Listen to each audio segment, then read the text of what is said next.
말씀이 육신이 되어 우리 가운데 거하심에 우리가 그의 영광을 보니 아버지의 독생자의 영광이요 은혜와 진리가 충만하더라. 아멘.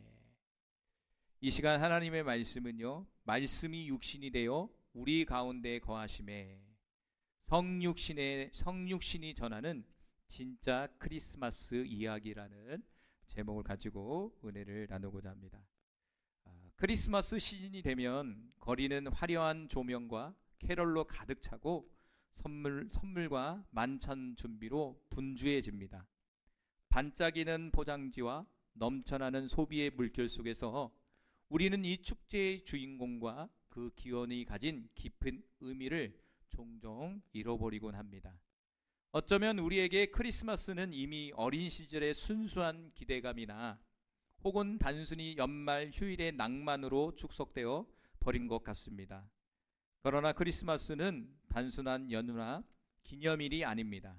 그것은 우주적인 사랑과 겸손이 만나는 인류 역사상 가장 경이로운 사건, 즉 성육신의 신비를 기념하는 날입니다. 우리가 잃어버린 성탄의 본질, 말씀이 육신이 되었다는 말씀의 깊은 의미를 다시 한번 조명될 때 우리는 진짜 크리스마스 이야기를 만날 수 있습니다. 첫째로 말씀이 육신이 되심에 바로 성육신의 신비입니다. 성탄절의 핵심 메시지는 요한복음 1장 14절에 집약되어 있습니다. 말씀이 육신이 되어 우리 가운데 거하심에 우리가 그의 영광을 보니 아버지의 독생자의 영광이요 은혜와 진리가 충만하더라. 이 구절은요, 영원 전부터 계셨던 말씀 로고스가 이 시간을 초월하여 인류의 역사 속으로 들어왔음을 선언하는 말씀입니다. 여기서 사용된 육신 사르크스라는 이 그리스어는 단순히 몸을 의미하는 것이 아니라 인간이 가진 연약함, 유한성, 그리고 죄의 영향력 아래 있는 상태를 모두 포괄하는 의미가 바로 육신이라는 말입니다. 영원하고 거룩하신 하나님이 가장 나약하고 불완전한 인간의 상태를 치유하셨다는 사실 자체가 성육신이 가진 놀라운 역설이자 사랑의 선언인 것이에요. 더욱 심오한 부분은 우리 가운데 거하심에라는 표현입니다. 이 헬라어 동사는요, 문자 그대로 장막을 쳤다라는 의미를 갖고 있습니다.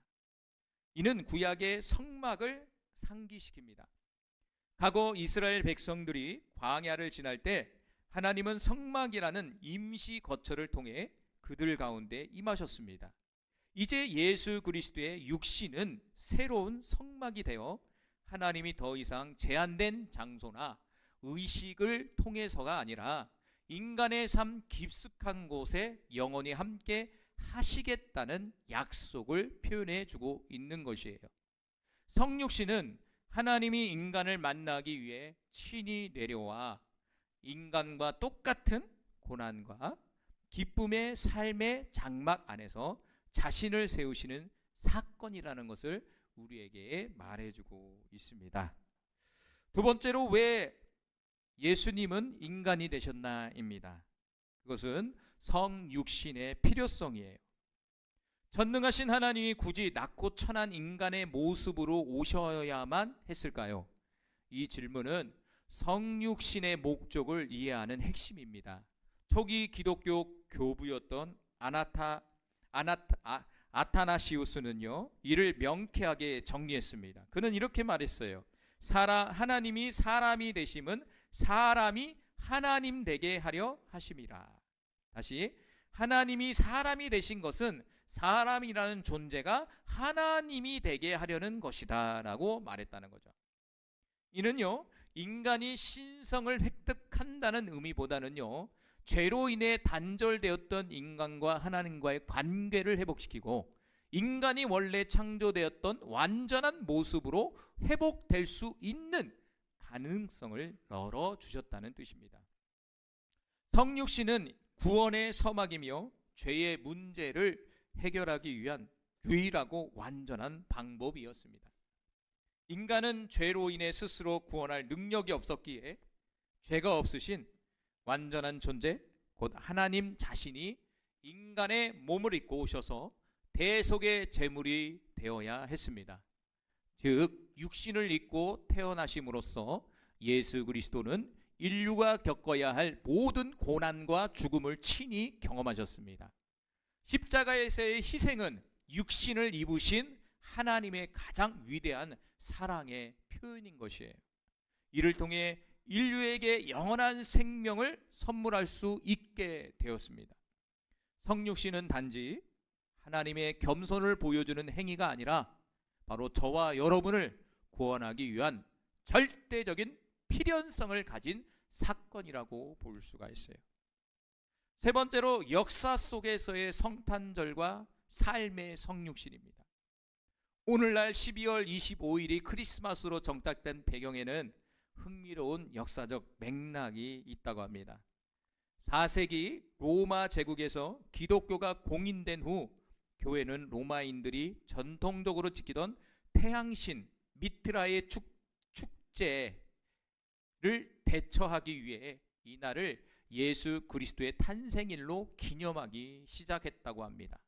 이는 이교적인 간습 속에서 빛과 생명의 근원이신 예수 그리스도를 드러내려는 지혜로운 전략이었습니다.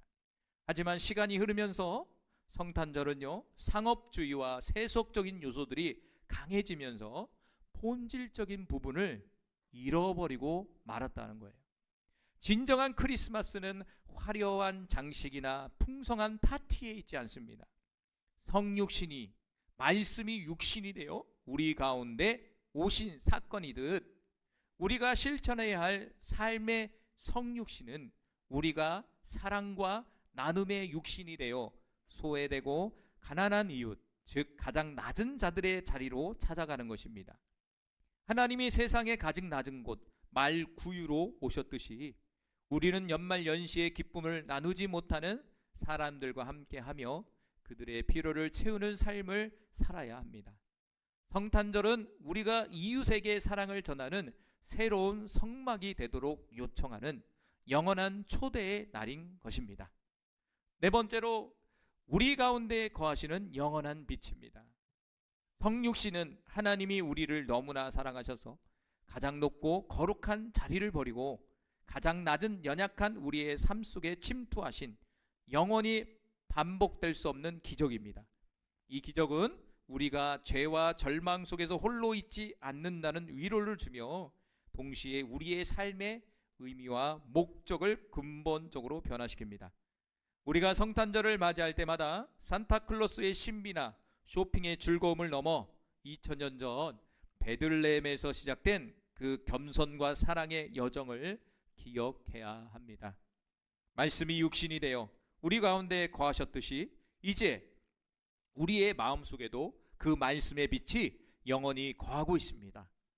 바로 예수 그리스도, 바로 이 성탄의 주인공을 깊이 묵상함으로써 우리는 진정한 크리스마스가 선사하는 평화와 기쁨, 그리고 이웃을 향한 뜨거운 사랑을 다시 발견하게 될 것입니다.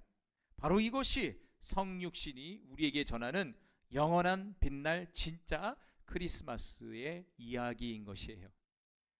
그래서 이 성탄, 우리가 이 성탄의 밤 속에서 이 크리스마스를 우리가 기다리는 이러한 상황 속에서 이 땅 가운데 말씀이 육신이 되신 그 예수님, 그 예수님을 다시 한번 깊이 생각하시고 그 예수님의 마음을 본받아서 예수님과 같이 말씀이 육신이 되어 이 땅 가운데 살아갈 수 있는 저와 여러분이 되기를 간절히 소망합니다.